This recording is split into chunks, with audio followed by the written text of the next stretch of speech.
It's years and years since I was through Wordsworth House, but I can remember learning poetry and that when we were at school, when we were young. Yeah. Aye.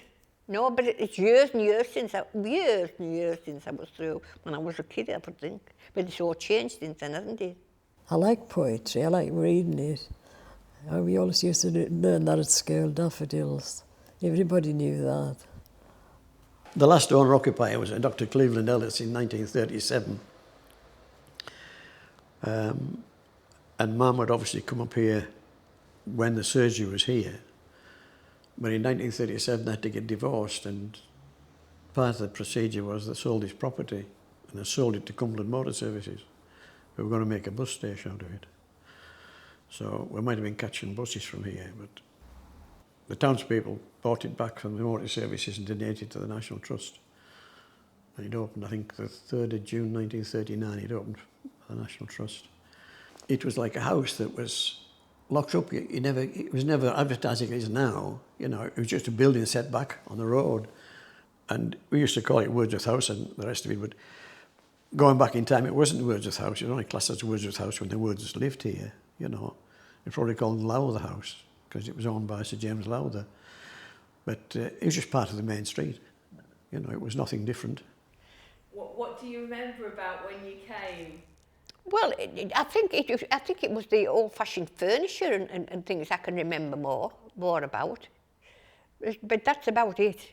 That's about it. I've had a lot going on in my life since then. It was a daffodil day once, and we all went up to the Paris Park. We were just young. We all had daffodils. It was a big daffodil day, and we put them round Dorothy Wordsworth up in the park. I can remember that. I don't think we ever come here. We always knew about it, but I'd never been in it.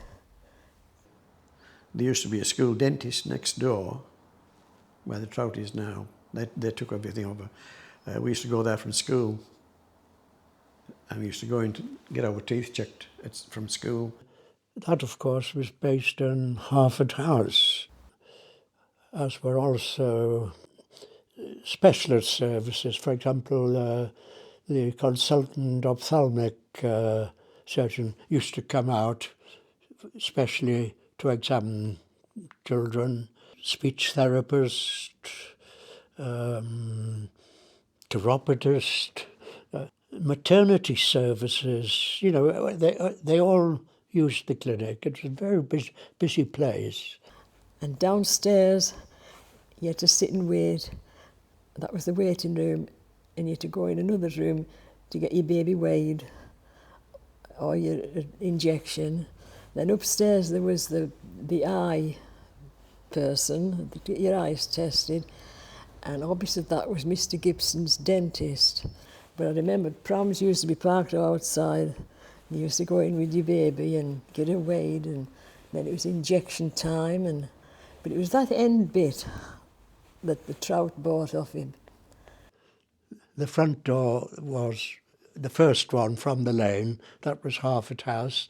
Then you progressed to the next house, which in my day was Dr. Abrams, the front door there, and then what was the Trout.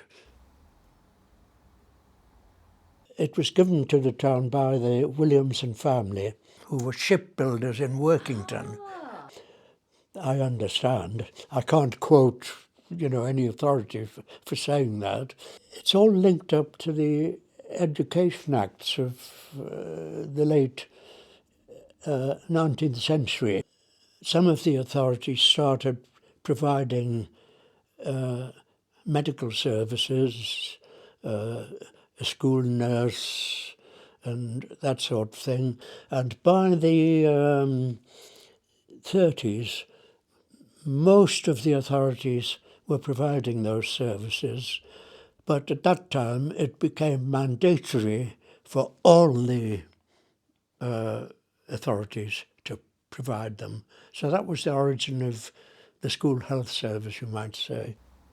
They used to have a school nurse. He used to come round the schools looking in your hair for nits. and then looking in your throat. You used to be frightened when she come. There was one of them was a real tartar.